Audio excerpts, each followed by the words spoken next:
Hello everyone, myself Dr. Namrata Parida, Associate Consultant Obstetrics and Gynecology in Mission Hospital, Durgapur. आज हम लोग एक बहुत इम्पॉर्टेंट टॉपिक के बारे में बात करेंगे जो कि एंटीनेटल केयर है। एंटीनेटल केयर इतनी इम्पॉर्टेंट क्यों है? हर माँ का सपना होता है कि वो एक हेल्दी बेबी को जन्म दे, और हेल्दी बेबी को जन्म देने के लिए एक हेल्दी मदर का होना बहुत इम्पॉर्टेंट है। एक हेल्दी प्रेगनेंसी की शुरुआत एक्चुअली प्रेगनेंसी के प्लानिंग से होती है।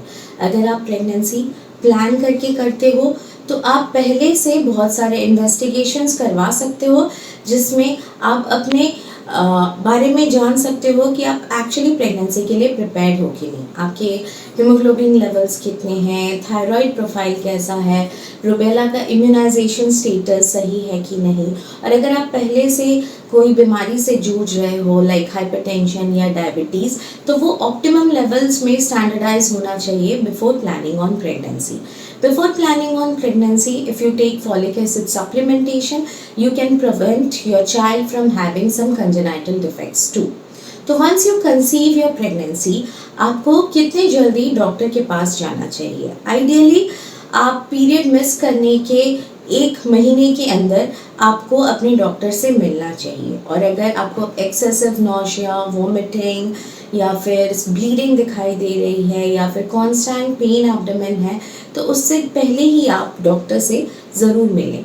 रेगुलर एंटीनेटल चेकअप्स कितने होने चाहिए? मिनिमम वी से कि 7 से 10 एंटीनेटल चेकअप्स होने चाहिए। बाकी आपके रिस्क स्टेटस पे आपकी प्रेगनेंसी कॉम्प्लिकेटेड है कि नहीं, अनकॉम्प्लिकेटेड वर्जन और कॉम्प्लिकेटेड वर्जन के ऊपर इट डिपेंड्स कि आपके total number of antenatal visits कितने होंगे। वंस आप प्रॉपर एंटीनेटल विजिट्स कराते हो, आपके डॉक्टर आपको टाइमली कुछ इन्वेस्टिगेशंस कराएंगे, जिसमें ब्लड रिपोर्ट्स होते हैं, यूरिन की रिपोर्ट्स होती है, एंटीनेटल यूएसजी स्कैन्स होते हैं, जो एक पर्टिकुलर विंडो पीरियड पे कराना बहुत ज़रूरी है।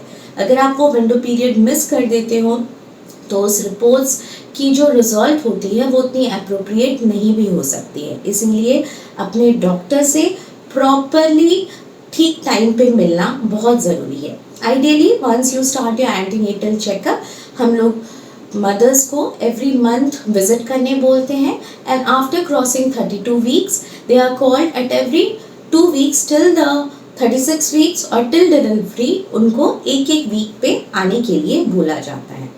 Next important component of antenatal care is nutrition. Nutrition is very important क्योंकि बेबी का ग्रोथ एंड डेवलपमेंट मदर के न्यूट्रिशन पे डिपेंड करता है। प्लस सेकेंड चीज़ जो होती है, मदर का जो न्यूट्रिशनल स्टेटस होता है वो उसके कंडीशन पे भी निर्भर करता है। कई बार pregnant mothers excessive nausea, vomiting, variation in taste and smell की वजह से प्रॉपरली खाना नहीं खा पाती हैं, जिसकी वजह से उनका एक बैलेंस डाइट होना बहुत इम्पॉर्टेंट है। आप अपने आयरन सप्लीमेंट्स ठीक से ले रहे हो कि नहीं, आप अपना प्रोटीन इनटेक ठीक ले रहे हो कि नहीं, कैल्शियम सप्लीमेंट सही है कि नहीं, आपकी विटामिन डी की लेवल्स ऑप्टिमम है कि नहीं, plus other nutritional elements, vitamins and minerals, ये सब ऑप्टिमम होने से आप एक हेल्दी बेबी को जन्म दे सकते हो। एक और इम्पॉर्टेंट कंपोनेंट जो एंटीनेटल केयर में आता है, वैक्सीनेशन। वी ऑल नो कि प्रेग्नेंट मदर्स को टेटनस की वैक्सीनेशन दी जाती है। उसके अलावा influenza vaccine, diphtheria, pertussis vaccine भी दी जाती है, जिसकी जानकारी आपके डॉक्टर आपको दे सकते हैं। फिर आता है सबसे इम्पॉर्टेंट पड़ाव, डिलीवरी, जिसके लिए एक प्रेग्नेंट मदर को एकदम पूरा अधिकार है कि वो अपने डॉक्टर से डिलीवरी होने के पहले ही अपना मोड ऑफ डिलीवरी डिस्कस करें। आपके प्रेगनेंसी जर्नी के हिसाब से, आपकी बेबी के ग्रोथ और स्टेटस के हिसाब से आपके डॉक्टर आपको सुझाव देंगे कि आपके लिए कौन सा मोड ऑफ डिलीवरी सही रहेगा। अगर आप वजाइनल डिलीवरी के लिए पहले से ही मोटिवेटेड रहोगे तो डेफिनेटली आपकी डिलीवरी स्मूदर और ईजियर होगी। सो प्रेग्नेंट होने के बाद ज़रूर डॉक्टर से मिलिए और रेगुलर एंटीनेटल चेकअप ज़रूर कराइए। स्वस्थ माँ ही एक स्वस्थ परिवार का नींव बना सकती है। Thank you.